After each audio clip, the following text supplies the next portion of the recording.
آل محمد كما باركت على إبراهيم وعلى آل إبراهيم إنك حميد مجيد۔ تمام قسم کی حمد و ثنا، تعریفات، تمہیدات، تکبیرات اللہ عز و جل کے لیے خاص ہیں کہ جس نے جن و انس کو پیدا فرمایا اور ان کو پیدا کرنے کے بعد ان کو پیدا کرنے کا مقصد بھی بتلا دیا۔ چنانچہ ارشاد ہوا وَمَا خَلَقْتُ الْجِنَّ وَالْإِنسَ إِلَّا لِيَعْبُدُونَ کہ میں نے جنوں اور انسانوں کو صرف اور صرف اپنی بندگی کے لیے پیدا فرمایا ہے۔ اور انگنت بے شمار تعداد درود و سلام ہو ان ہستی اقدس پر کہ جن کا نام نامی اسم گرامی حضرت محمد مصطفیٰ احمد مجتبیٰ سرور کونین ہادی و رہنما حضرت محمد مصطفیٰ صلی اللہ علیہ وسلم ہے۔ محترم سامعین، موسیٰ علیہ السلام کی قوم پر اللہ تبارک و تعالی نے نعمتیں نازل فرمائیں، ان احسانات کا اللہ تبارک و تعالی ذکر فرما رہے تھے، لیکن اکثر لوگ نہ شکرے ہوتے ہیں، شکر گزار نہیں ہوتے۔ تو اللہ تبارک و تعالی نے یہاں پر یہودیوں کی احسان فراموشی بیان کی ہے۔ اللہ تبارک و تعالی فرماتے ہیں کہ یہودیوں کو اتنی نعمتیں ملنے کے باوجود انہوں نے موسیٰ علیہ السلام سے کہا وَإِذْ قُلْتُمْ يَا مُوسَىٰ لَن نَّصْبِرَ عَلَىٰ طَعَامٍ وَاحِدٍ اور تم نے کہا کہ اے موسیٰ علیہ السلام ہرگز نہیں ہم صبر کر سکتے ایک ہی کھانے پر، کہ ایک قسم کا کھانا ہم نہیں کھا سکے، ہمیں مختلف قسموں کے کھانے چاہیے۔ جو اللہ تبارک و تعالی نے ان کے لیے منع سلوہ اتارا تھا وہ ایک ہی قسم کا کھانا تھا، تو انہوں نے اپنے لیے اور کھانے طلب کیے، تو کہنے لگے فَادْعُ لَنَا رَبَّكَ يُخْرِجْ لَنَا بس ہمارے لیے دعا کیجئے اپنے رب سے۔ یہ ہوتی ہے نا شکری، یہ نہیں کہا کہ ہمارے رب سے دعا کیجئے، جیسا کہ ابو بکر صدیق نے آپ صلی اللہ علیہ وسلم سے کہا کہ ہمارے رب سے دعا کیجئے۔ انہوں نے یہ نہیں کہا، انہوں نے کہا اپنے رب سے دعا کیجئے یخرج لنا مما تنبت الارض کہ وہ نکالے ہمارے لیے، یہاں پر اپنا ذکر کیا ہے کہ وہ ہمارے لیے نکالے مما تنبت الارض جو کچھ زمین اگاتی ہے۔ زمین میں جو چیزیں اگتی ہیں ہمیں وہ چیزیں چاہیے، ہمارے لیے دعا کیجئے کہ ہمیں اللہ تبارک و تعالی وہ چیزیں عطا فرمائے۔ وہ چیزیں کون سی ہیں؟ من بقلہا ساگ، وقثائہا اور ککڑی، وفومہا اور گیہوں، وعدسہا اور مسور دالیں وغیرہ، وبصلہا اور پیاز وغیرہ، کہ یہ جو زمین کی چیزیں ہیں رب سے دعا کریں کہ ہمیں وہ رب العالمین عطا فرمائے۔ یہاں پر فوم کے معنی میں اختلاف ہے، محدثین نے اکثر اس کو لہسن کا معنی کیا ہے کہ اس سے مراد لہسن ہے، اور ابن عباس سے بھی یہی مراد ہے، اور بنی ہاشم جو تھے ان کی زبان کے اندر فوم جو ہے وہ گیہوں کو کہا جاتا تھا، جیسے ہمارے ہاں آج کل گندم ہے، ہم گندم زیادہ استعمال کرتے ہیں جس سے روٹی وغیرہ پکائی جائے یا پکانے کی چیز بنائی جائے، اسے فوم کہتے ہیں۔ جیسا کہ فَفِمُوا لَنَا کے معنی تعبیر روح کے بھی کیے ہیں کہ ہمارے روٹی پکانے کے ہیں اس کے معنی۔ تو انہوں نے اللہ تبارک و تعالی سے جو انہیں نعمتیں مل رہی ہیں بغیر کسی محنت کے، صرف عبادت کرنی ہے، اللہ کی نعمتیں اللہ تبارک و تعالی دن رات عطا فرما رہے ہیں، وہ کھانا ہے، لیکن انہیں یہ چیز انہیں راس نہیں آئی۔ تو پھر موسیٰ علیہ السلام نے کیا کہا؟ قَالَ أَتَسْتَبْدِلُونَ الَّذِي هُوَ أَدْنَىٰ بِالَّذِي هُوَ خَيْرٌ، کہا کہ اے میری قوم کے لوگوں، کیا تم طلب کرتے ہو وہ چیز جو کم تر ہے اس چیز کے بدلے میں جو بہتر ہے؟ یعنی کہ اللہ تبارک و تعالیٰ تمہیں بہترین چیزیں دے رہے ہیں، تم ایسی کم تر چیزیں کیوں طلب کرتے ہو؟ جب وہ نہ مانے تو پھر فرمایا اہبطوا مصرا فإن لكم ما سألتم، کہ تم شہر میں چلے جاؤ، تمہارے لیے شہر میں وہی چیزیں ہیں جس کے بارے میں تم سوال کرتے ہو۔ کہ کسی بھی شہر میں چلے جاؤ، عام لوگ وہی لہسن پیاز ساگ ککڑی گیہوں وغیرہ کھا رہے ہیں، اگر تم نے بھی وہی چیزیں کھانی ہیں تو کسی شہر میں داخل ہو جاؤ اور وہاں پہ جا کے کھاؤ، اس کے لیے میری دعا کی بھی کیا ضرورت ہے؟ یہ ان کا کہنا تکبر، سرکشی اور بڑائی کے طور پر تھا۔ اس لیے اللہ کے نبی حضرت موسیٰ علیہ السلام نے انہیں کوئی جواب نہیں دیا، بلکہ دھتکار دیا کہ جاؤ جا کے کسی شہر میں یہ چیزیں محنت مزدوری کرو اور کھاؤ پیو۔ اور پھر اللہ تبارک و تعالیٰ کا ان پر غضب ہوا۔ اللہ تبارک و تعالیٰ فرماتے ہیں وَضُرِبَتْ عَلَيْهِمُ الْمَسْكَنَةُ وَضُرِبَتْ عَلَيْهِمُ الذِّلَّةُ وَالْمَسْكَنَةُ، اور مسلط کر دی گئی ان کے اوپر ذلت اور مسکینی، کہ یہ چیزیں ان کے اوپر مسلط ہو گئی دنیا میں بھی اور آخرت میں بھی۔ وَبَاءُوا بِغَضَبٍ مِّنَ اللَّهِ، اور وہ لوٹے اللہ کے غضب کے ساتھ۔ یہ بات جو ہے یہ صلہ کے معنی میں آتا ہے، یہ کبھی بھلائی کے صلہ کے لیے آتا ہے اور یہاں برائی کے صلہ کے ساتھ ہے۔ تو اللہ تبارک و تعالیٰ نے پھر ان کے اوپر اپنے غضب کو نازل فرما دیا، اور یہ کس وجہ سے تھا؟ ذَلِكَ بِأَنَّهُمْ كَانُوا يَكْفُرُونَ بِآيَاتِ اللَّهِ، یہ اس وجہ سے تھا، اس کا سبب یہ تھا کہ وہ کفر کرتے تھے، انکار کرتے تھے اللہ کی آیات کا۔ وَيَقْتُلُونَ النَّبِيِّينَ بِغَيْرِ الْحَقِّ، اور نبیوں کو ناحق قتل کیا کرتے تھے۔ ایک روایت کے اندر آتا ہے کہ بنی اسرائیل کے لوگ، عبداللہ بن مسعود رضی اللہ تعالیٰ عنہ سے روایت ہے، ابو داؤد کی، یہ فرماتے ہیں کہ ایک بنی اسرائیل ان میں موجود 300 نبیوں کو قتل کر ڈالتے تھے، اور پھر بازاروں میں جا کر اپنے کاروباروں کے اندر دوبارہ مشغول ہو جاتے تھے، کہ اتنے نبیوں کو انہوں نے ناحق قتل کیا۔ اور جو نبیوں کو قتل کرنے والے ہیں ان کی سزا سن لیں۔ رسول اللہ صلی اللہ علیہ وسلم فرماتے ہیں سب سے زیادہ سخت عذاب قیامت کے دن اس شخص کو ہوگا جسے کسی نبی نے قتل کیا ہو یا اس نے کسی نبی کو قتل کیا ہو۔ یہ سب سے زیادہ سخت عذاب اسی شخص کو ہوگا۔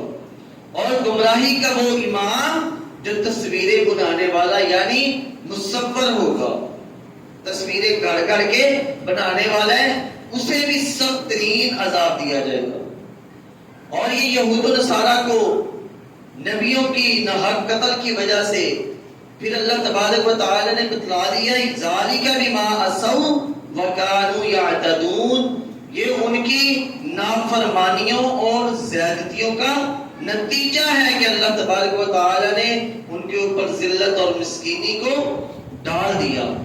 تو آج ہماری قوم کا اگر حال دیکھیں تو ہماری قوم کا حال بھی کچھ اس سے ملتا جلتا ہے کہ ان کے اوپر بھی ظالم حکمران مسلط ہے، اور زیادتیاں اتنی زیادہ کی جا رہی ہیں کہ لوگ باہر تو نہیں نکلتے حق کے لیے، لیکن اپنے آپ کو کوئی نہر میں گرا کے قتل کر رہا ہے، کوئی زہر کھا کے اپنے آپ کو ہلاک کر رہا ہے، اور کوئی گھر کے اندر پھانسیاں لگا کے، خدا کی قسم لاشیں دیکھ کے رونا آتا ہے۔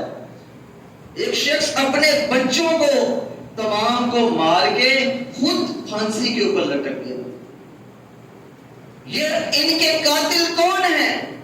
ان کے قاتل وہ ظالم لوگ ہیں جنہوں نے ان کے اوپر ظلم کیا، جن کی وجہ سے وہ قتل تک پہنچے۔ اور ہر آدمی کا یہ حق ہے کہ وہ حق کے لیے اپنی آواز بلند کرے۔ اگر آپ ظلم کو اپنے ہاتھوں سے روک سکتے ہیں، آپ کو اللہ تبارک و تعالی نے ظلم کے خلاف ہاتھ سے روکنے کی طاقت دی ہوئی ہے، آپ سمجھتے ہیں کہ میں انہیں اپنے ہاتھ سے سیدھا کر سکتا ہوں، ان کے ساتھ جہاد کر سکتا ہوں، انہیں قتل و غارت کر سکتا ہوں، یہ ظالم ہے انہیں ظلم سے روک سکتا ہوں، ان کے ساتھ جنگ کر سکتا ہوں، تو پھر آپ اپنے ہاتھ سے روکیں گے۔ اور اگر ہاتھ سے روکنے کی طاقت نہیں ہے تو پھر زبان سے روکنا ہم سب کا حق ہے۔ اگر ہم زبان سے بھی نہیں روکتے، ہمارے اندر اتنی بھی طاقت نہیں ہے۔ آج کل میڈیا کا دور ہے، ہر بندے کو پتا ہے کہ ظلم ہو رہا ہے اور ہر بندہ اپنی آواز کو اٹھا رہا ہے۔ اور آج کل تو ہمارے آئی جی صاحب بھی جب کوئی معاملہ ہوتا ہے فوراً آ کے پریس کانفرنس کر دیتے ہیں۔ تو آپ بھی اپنی آواز کو ظالموں تک پہنچائیں، انہیں بتلائیں کہ آپ ظلم کر رہے ہیں، ہم آپ کے خلاف کھڑے ہیں۔ اگر آپ یہ بھی نہیں کر سکتے تو پھر کمزور ترین ایمان یہ ہے کہ آپ اپنے دل کے اندر انہیں برا جانیں۔ اگر آپ ایسا بھی نہیں کرتے تو پھر آپ میں اور ظالموں میں کوئی فرق باقی نہیں رہے گا۔ آپ کہتے ہیں جو کرتا ہے کرنے دو، میں بچا ہوں، باقی سب کی خیر ہے۔ تو یہ آپ پھر ایمان والے خود کو تصور نہ کریں کہ ہم ایمان والے ہیں۔ اگر آپ ایمان والے ہیں تو کمزور ترین ایمان یہی تھا کہ جب ظالم ظلم کر رہا ہو تو اسے ہاتھ سے روکے، اس کے بعد زبان سے روکے، اور اس کے بعد کم از کم اپنے دل کے اندر برا جانے۔ اور اگر آپ دل کے اندر بھی نہیں برا جانتے، ان کے لیے اب بھی آپ کے دلوں کے اندر محبت ہے، تو پھر قیامت کے دن آپ انہی لوگوں کے ساتھ اٹھائے جائیں گے جن سے آپ محبت کرنے والے۔ جو اللہ اور اس کے رسول سے محبت کرتا ہے وہ رسول اللہ صلی اللہ علیہ وسلم کے ساتھ اس کا حشر ہوگا، اور جو کافروں سے محبت کرنے والا ہے، فرعون سے محبت کرنے والا ہے، نمرود سے محبت کرنے والا ہے، حامان سے محبت کرنے والا ہے، خدا کی قسم کھا کے کہتا ہوں کہ پھر اس کا حشر قیامت کے دن انہی کے ساتھ ہوگا۔ تو اس لیے اپنے آپ کو بیدار کیجئے، اپنے اہل و عیال کا اور اپنے ہمسایوں کا، گلی محلے والوں کا خیال رکھیں، ان کے دکھ درد میں شریک ہوں۔ اگر آج ان کے لیے حق کی آواز بلند کر سکتے ہیں تو پھر ضرور کیجیے۔ یہاں پر اللہ تبارک و تعالی نے یہودیوں کا تذکرہ فرمایا کہ انہوں نے کس طرح سے نبیوں کو ناحق قتل کیا اور بہترین چیز کے بدلے میں ایک نکمی چیز کا اللہ رب العالمین سے مطالبہ کیا۔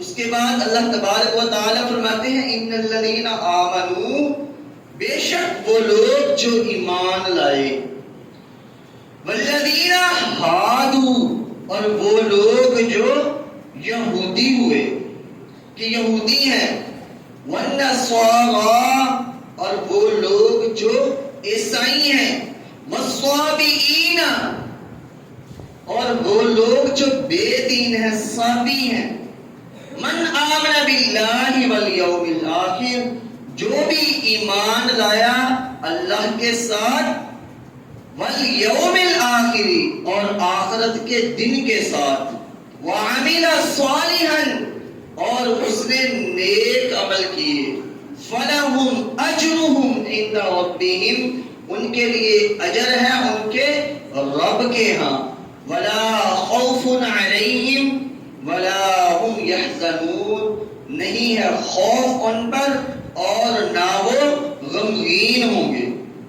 یہاں پر اللہ تبارک و تعالی نے فرما برداروں کے لیے بشارت دی ہے کہ وہ لوگ جو فرما بردار ہیں، نیک ہیں، نبی کی پیروی کرنے والے ہیں، ان کے لیے بشارت ہے، یہ بشارت عارضی نہیں ہے، یہ بشارت قیامت کے دن تک ہے۔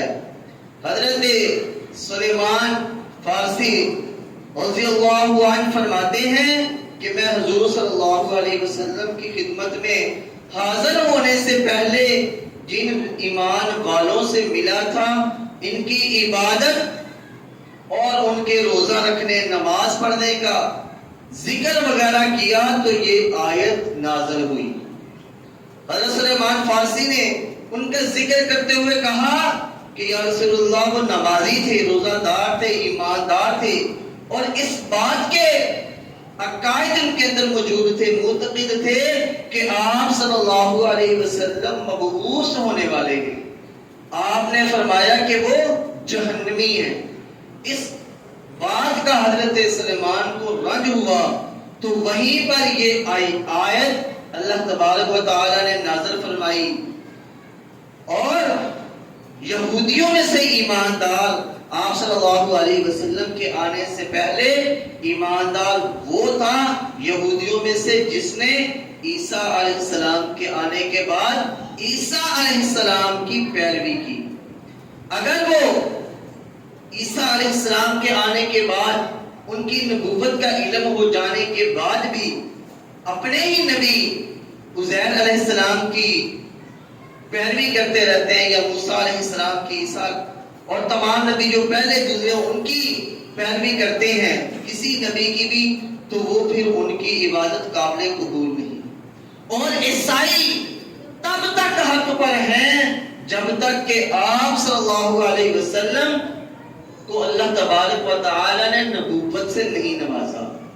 جب آپ صلی اللہ علیہ وسلم نبی بن کر آ گئے اور آپ نے نبوت کا اعلان کر دیا اور بتلا دیا کہ میں اللہ کا آخری نبی ہوں، اور اللہ تبارک و تعالی نے بھی اپنے نبی کے آنے کا اعلان کر دیا، پھر عیسائیوں تک یہ بات پہنچ گئی کہ حضرت محمد مصطفیٰ جن کا ہم انتظار کر رہے تھے وہ آ چکے ہیں۔ اس کے باوجود اگر وہ آپ صلی اللہ علیہ وسلم کی اطاعت نہیں کرتے، آپ صلی اللہ علیہ وسلم پر ایمان نہیں لاتے، تو وہ ان کا ایمان، ان کی عبادتیں، ان کا روزے رکھنا، زکاتیں دینا کسی کام کا نہیں ہے۔ یہ آپ صلی اللہ علیہ وسلم سے پہلے ہے کہ ایک نبی کے دوسرے نبی آنے تک، جب تک وہ دوسرا نبی نہ آ جائے تو پہلے لوگ اسی نبی کی پیروی کریں گے، اسی نبی کی اطاعت کریں گے۔ یہودی اصل میں ہیں کون؟ ہمارے ذہنوں میں یہ سوال آتے ہیں۔ اللہ تبارک و تعالی قرآن کریم کے اندر فرماتے ہیں وَقَالَتِ الْيَهُودُ عُزَيْرٌ ابْنُ اللَّهِ، کہ یہودی وہ ہیں جنہوں نے کہا کہ عزیر علیہ السلام اللہ کے بیٹے ہیں۔ یہودی یہود سے ماخوذ ہے اور اس کے معنی مودہ اور دوستی کے ہیں، یعنی محبت کرنے کے اور دوستی کے اس کے معنی ہیں۔ اور اگر یہ تعہد سے ماخوذ ہو تو اس کے معنی توبہ کرنے کے بھی ہیں، جیسے کہ اللہ تبارک و تعالی قرآن کریم کے اندر فرماتے ہیں اِنَّا هُدْنَا إِلَيْكَ، کہ اے اللہ ہم تیری طرف توبہ کرتے ہیں، جیسا کہ موسیٰ علیہ السلام کا ایک قول ہے۔ بس ان دونوں بنا کی وجوہات پر یہود انہیں کہا گیا ہے، اور بعض یہ بھی کہتے ہیں کہ یہ یہودا کی اولاد سے تھے۔ یہودا حضرت یعقوب علیہ السلام کے بڑے بیٹے کا نام تھا، یعنی کہ یوسف علیہ السلام کے سب سے جو بڑے بھائی تھے ان کا نام یہودا تھا۔ اسی نام کی بنا پر انہیں یہودی کہا جاتا ہے۔ انہوں نے اپنے آپ کو ان کی طرف منسلک کیا تو اس بنا پر یہ یہودی ٹھہرے۔ اور ایک اور بھی قول آتا ہے کہ یہ قرآن پڑھتے ہوئے بہت ہلتے تھے، تو اس بنا پر انہیں یہود یعنی کہ حرکت کرنے والا کہا گیا۔ تو یہودیوں کے عربی زبان کے بہت سارے معنی ہوتے ہیں، ہر طرح سے وہ کسی نہ کسی معنی پہ فٹ آتے ہیں۔ تو یہ یہودیوں کی عبادت تب تک قبول کی گئی جب تک کہ حضرت عیسیٰ علیہ السلام کی نبوت کا زمانہ نہیں آ گیا۔ جب آپ نبی بن کر آ گئے عیسیٰ علیہ السلام، تو پھر یہودیوں کو چاہیے تھا کہ حضرت عیسیٰ علیہ السلام کی پیروی کرتے، اور عیسائی عیسیٰ علیہ السلام کے جو ماننے والے ہیں انہیں کہا جاتا ہے، جیسے کہ عیسائیوں کے بارے میں عیسیٰ علیہ السلام کا قول اللہ تبارک و تعالی نے سورۃ الصف کے اندر بھی نقل فرمایا ہے۔ اللہ تبارک و تعالی فرماتے ہیں من انصاری الی اللہ، عیسیٰ علیہ السلام نے کہا کون ہے جو اللہ کے لیے میری مدد کرے گا، اللہ کے دین میں میری مدد کرے گا؟ قال الحواریون نحن انصار اللہ، تو حواریوں نے کہا کہ ہم آپ کی مدد کریں گے، ہم اللہ کے دین کے مددگار ہیں۔ تو اس بنا پر انہیں نصارہ کہا جاتا ہے، عیسائی کہا جاتا ہے۔ نصارہ نصران کی جمع ہے، جیسے نشوان کی جمع نشاوا ہے، اور جیسے سکران کی جمع سکارا ہے۔ آپ صلی اللہ علیہ وسلم کا جب زمانہ آ گیا اور آپ کی وحی کی تصدیق ہو گئی، تو پھر جو عیسائی ہیں ان کی عبادت قابل قبول نہیں۔ اگر وہ موحد بھی ہوں تب بھی ان کی عبادت اللہ کے ہاں قابل قبول نہیں۔ انہیں چاہیے کہ وہ اسلام قبول کریں اور اللہ رب العالمین کی عبادت میں جمع ہو جائیں۔ اور اب بات آتی ہے صابی، کہ صابی کسے کہا جاتا ہے؟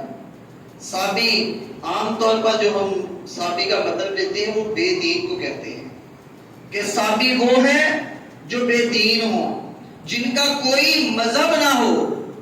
اور بعض کہتے ہیں کہ یہ اہل کتاب کے ایک فرقہ کا نام تھا صابی، جو کہ زبور پڑھا کرتے تھے۔ اسی بنا پر امام ابو حنیفہ رحمہ اللہ اور امام اسحاق کا مذہب ہے کہ ان کے ہاتھ کا ذبیحہ ہمارے لیے حلال ہے، اور ان کی عورتوں سے نکاح کرنا بھی جائز ہے۔ حالانکہ مشرکین جو ہوتے ہیں ان کے عورتوں سے نکاح کرنا جائز نہیں، لیکن یہ دین والے تھے تو اس بنا پر انہیں صابی کہا جاتا تھا۔ جیسا کہ مکے کے جو مشرکین تھے وہ آپ صلی اللہ علیہ وسلم کو بھی صابی کہا کرتے تھے۔ اس کی وجہ یہ تھی کہ آپ صلی اللہ علیہ وسلم بھی لا الہ الا اللہ کی طرف دعوت دیتے تھے، اور یہ جو لوگ تھے یہ ان کا بھی یہی عقیدہ تھا کہ ہم اللہ کی عبادت کرتے ہیں، اللہ کے علاوہ کوئی معبود نہیں۔ یہ بھی لا الہ الا اللہ پڑھنے والے لوگ تھے۔ تو اسی بنا پر مکہ کے مشرکین نے آپ صلی اللہ علیہ وسلم کو اور آپ کے ساتھیوں کو صابی کہا۔ تو بعض نے ان پر کفر کا بھی فتویٰ لگایا ہے کہ یہ مشرکین میں سے تھے، اور ابو سراج فرماتے ہیں کہ یہ عراقی لوگ تھے، بکوسی کے رہنے والے تھے، اور سب نبیوں کو مانتے تھے، ہر سال 30 روزے رکھتے تھے، اور یمن کی طرف منہ کر کے ہر دن اور رات میں 5 وقت کی نماز بھی ادا کیا کرتے تھے۔ اسی طرح وحد بن منبہ فرماتے ہیں کہ اللہ تعالیٰ کو یہ لوگ جانتے تھے لیکن کسی شریعت کے پابند نہ تھے اور کفار بھی نہیں تھے، یعنی کہ یہ فطرت اسلام فطرت پر تھے، جس فطرت پر انسان پیدا ہوتا ہے کہ ہمارا رب صرف اللہ ہے، لا الہ الا اللہ۔ اور یہ بھی ہو سکتا ہے کہ ان تک کوئی نبی پہنچا نہ ہو اور یہ صرف اللہ کو جاننے والے ہوں، ان کے اندر کوئی نبی نہ آیا ہو، لیکن جب آپ صلی اللہ علیہ وسلم آ گئے تو اس کے بعد ان کا یہ حق ہے کہ آپ صلی اللہ علیہ وسلم کے دین کی پیروی کریں اور آپ صلی اللہ علیہ وسلم کی شریعت کے مطابق اپنی زندگیوں کو ڈھالیں۔ اگر وہ تب بھی اپنی زندگیوں کو اسی دین پر بے دین رہتے ہوئے گزارتے ہیں تو پھر ان کا یہ عمل قابل قبول نہیں۔ اللہ رب العالمین سے دعا ہے کہ رب العالمین جو کہا گیا اور آپ حضرات نے سنا ہم سب کو اللہ رب العالمین قرآن و سنت کے مطابق عمل کرنے کی توفیق عطا فرمائے. آمین. وآخر دعوانا الحمدللہ رب العالمین.